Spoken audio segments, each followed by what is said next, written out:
Hi, this is Teacher Fikri, and today I'm going to demonstrate to you parents on one of the IEP goal, which is music and movement. Itsy Bitsy Spider, learn with movement of the spider. So today I have two therapists to guide with me. So are you ready? Yes. Okay. 1, 2, 3. The itsy bitsy spider climbed up the water spout. Down came the rain and washed the spider out. Out came the sun and dried out all the rain. So the itsy bitsy spider climbed out the sprout again. So there are three benefits that I want to share with you when it comes to music and movement.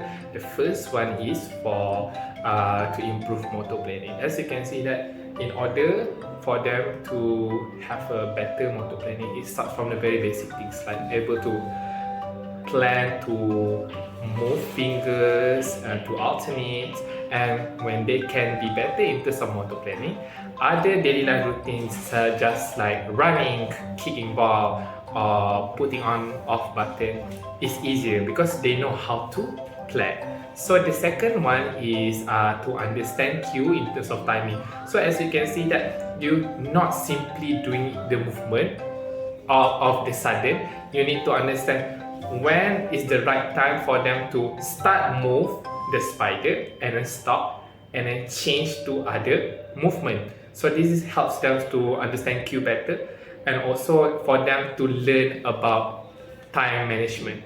For us to start from very early is a very good thing.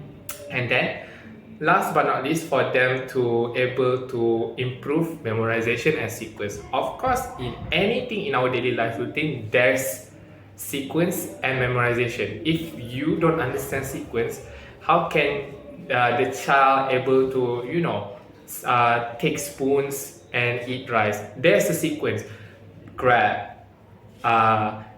lift up, and then transfer into the mouth. So it's not simply as easy we can do it because it's automatic for us. But this music and movement helps a lot in terms of memorization and sequence. And for the age appropriate, I would say 2 years is great for them to start. So that's all from me. Thank you.